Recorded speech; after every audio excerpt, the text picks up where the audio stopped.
So we're at a critical point of the oil change right now. I'll break in and show you what's going on. Got the old filter off. The oil's all drained out of the belly of this beast, and we are putting the drain plug back in. Very, very critical step.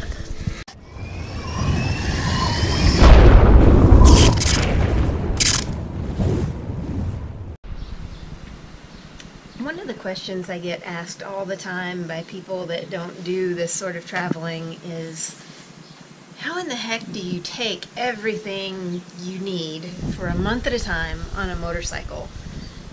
And I admit it's a challenge, especially if you're a lady. We don't have a lot of creature comforts when everything you need for a month or so you have to take with you you just don't have very much space. So let's take a look. I'll go through one thing at a time. So the final area of my motorcycle that I haven't shown you yet is my top box.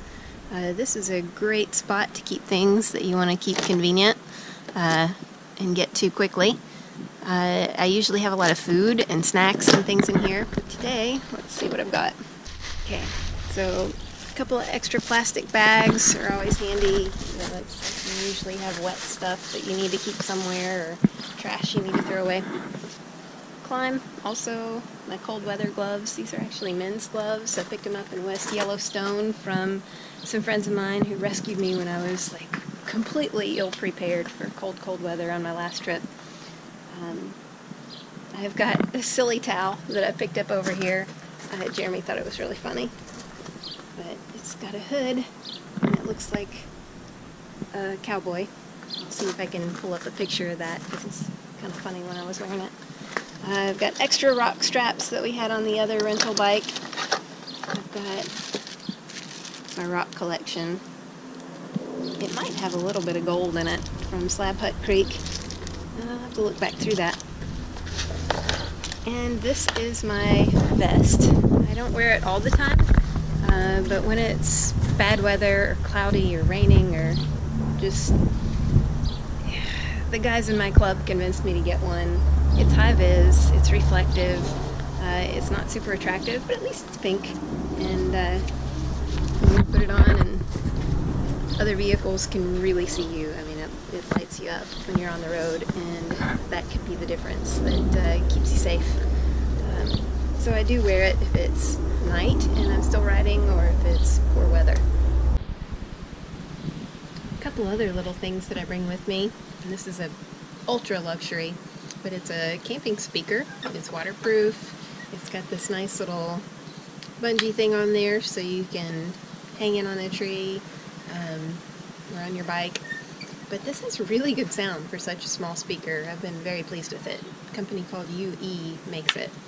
I haven't seen them in a while. This was an older version. And I also keep this little bag full of miscellaneous chargers and cords, and I've got one for the speaker, one for the backpack, one for the inReach, one for the cell phone, one for the GoPro, and everything has its own cord.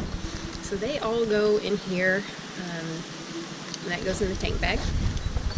And then I also bring a cheap little purse. I picked this up at Walmart for like 10 bucks, and I like it because the strap is adjustable, so I can do it crossbody, and if I don't have a whole lot of space left, I can even wear it that way while I'm riding. But this purse is great. It's super cheap. My favorite thing inside of it is something I picked up in Invercargill. I've been wanting one of these for a while. I'm thinking of starting a blues band. Not really, but just for fun. Harmonica, perfect motorcycle camping musical instrument.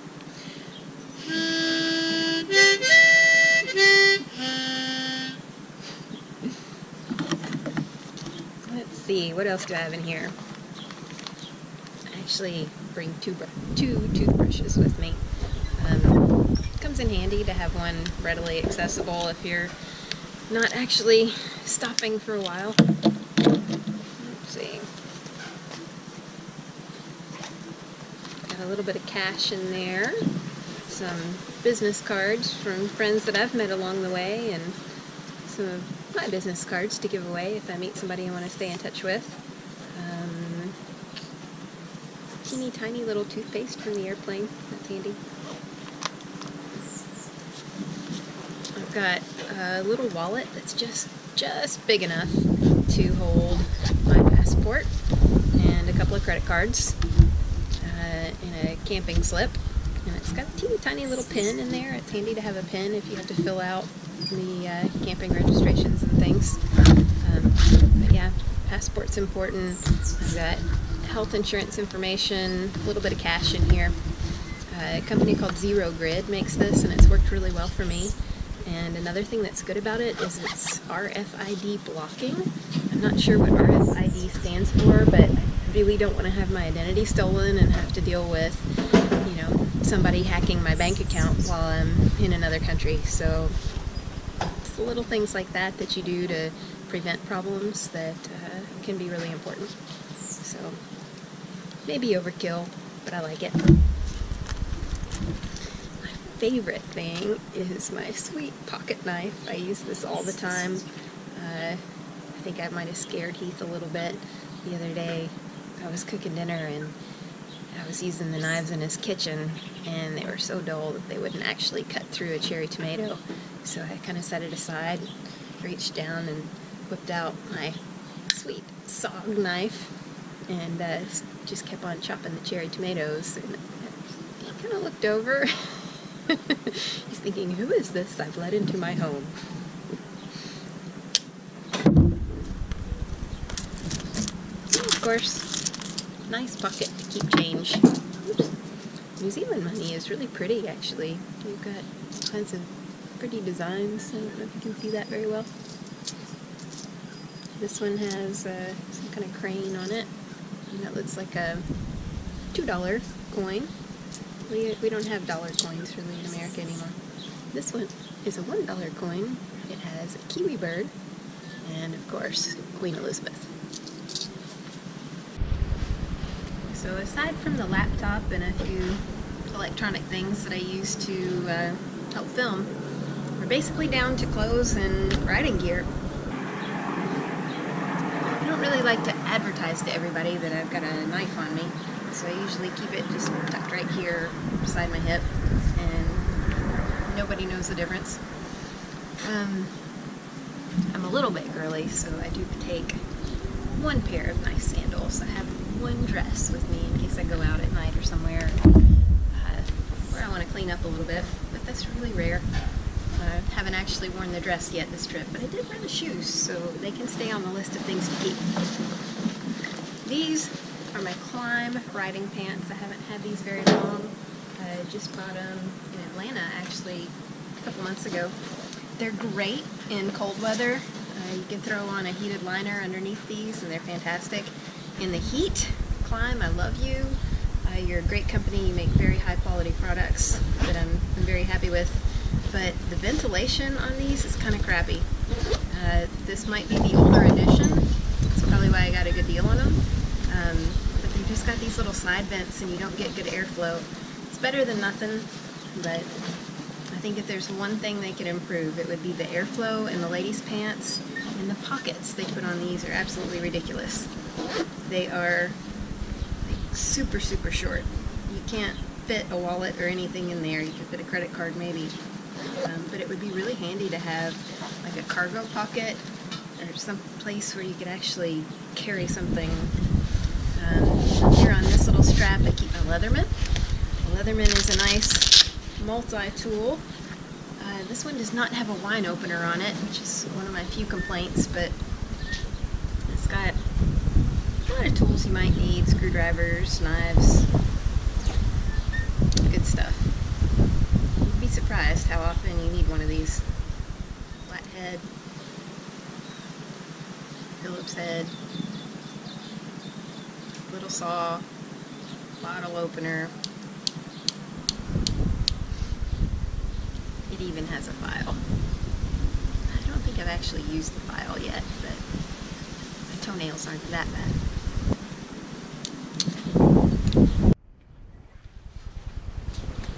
Okay, well Keith is finishing up over there. I've almost gone through the whole gear review, but I'll tell you about a few last minute things. This is my helmet. It's a Shoei. I really like it. Visor has been a champ. Never any problems out of it. I keep a couple of layers of black electrical tape right here. If you're riding into the sun, man, that can really help. A friend of mine taught me that trick, and since then I've kept it on this helmet for a long time.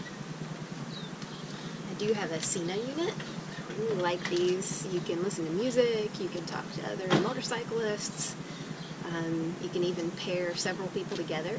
And this one has a camera on it, which I just got it for this trip.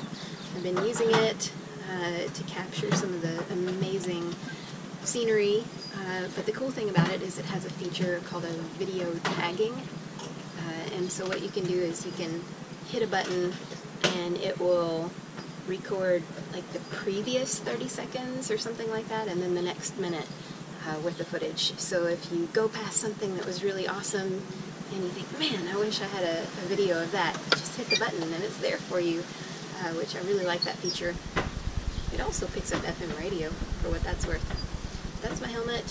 I spend a lot of time in here, do some serious thinking. When I'm really bored on the bike, I talk to myself. Sometimes I practice auctioneering, which you do silly things when you're tired and by yourself and alone on a motorcycle.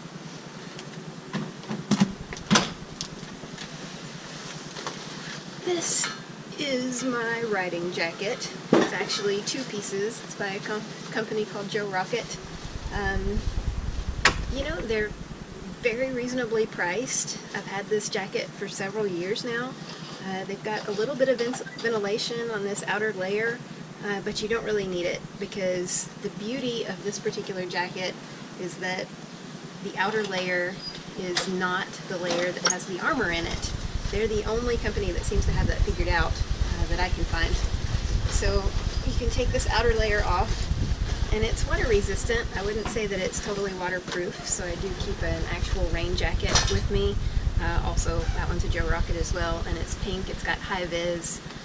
That's important because when it's crappy outside, you want to be able to be seen by other vehicles as you ride. But this jacket is mesh, and it has the armor in it. So if it's a hot day, you can still stay fairly cool and get good airflow through here.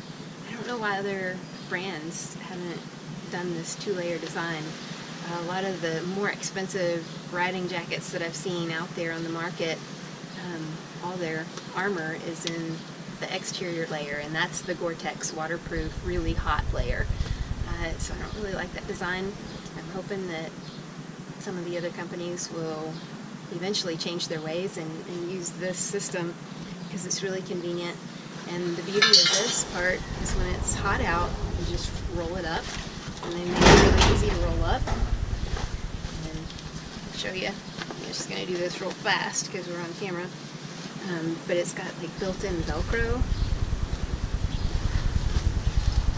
It's got a little bit of their logo there, and then built-in little deals here so you can keep it compact and rolled up, and it fits right in your gear. And that's a really ugly attempt to roll this jacket up, but you get the idea. It doesn't take up too much space. You can use it as a pillow if you need to. I guess I could consolidate a bit. But I love this jacket, and it's stuck with me for a while now.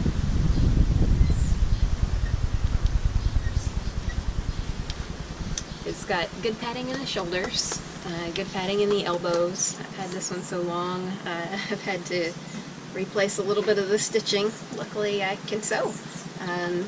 But I will say that cotton thread doesn't really hold up. If you can get upholstery thread, if you have to make any kind of repairs, that works really well. One of my few complaints about this jacket is that when I put my gloves on, this is kind of funny actually, I'm a tall lady and I've got long arms, so when I put my gloves on, they're fairly short, and the jacket is not too long in the arms. Could stand to be a little bit longer. So I end up with this fantastic glove tan just right here. It's the only spot I ever get tan. I think actually the last thing I have to talk about are my boots. They were a gift to me from a good friend of mine. And they're pretty expensive boots. I wouldn't have bought these for myself, I don't think, because they're kind of expensive, but that was a very, very nice gift, and I'm grateful. But these boots are by a company called Daytona. So far on this trip, this is the first big trip, I've actually had them on the trip with me. But these are reflective, which I like. They fit well, they're comfortable. I've been to the top of Bald Mountain in them, so you can hike in them. They have not a whole lot of tread, but they did fine when I was, running up a mountain. And they're Gore-Tex, so they keep me really warm. And so far they have been just astoundingly waterproof. The trade-off anytime that something's waterproof is that it's not super breathable, so your feet can get hot. But I will take hot feet all day in exchange for not having cold, wet feet when it's raining and crappy out. So I've been really pleased with these. Check them out. Daytona.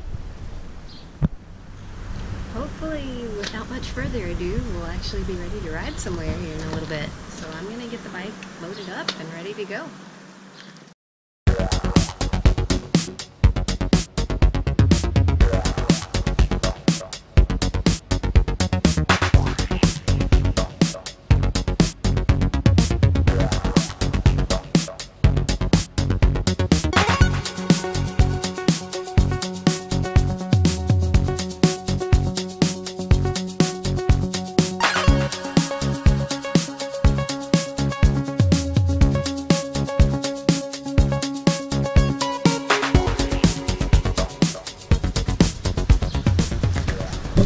Pretty much ready.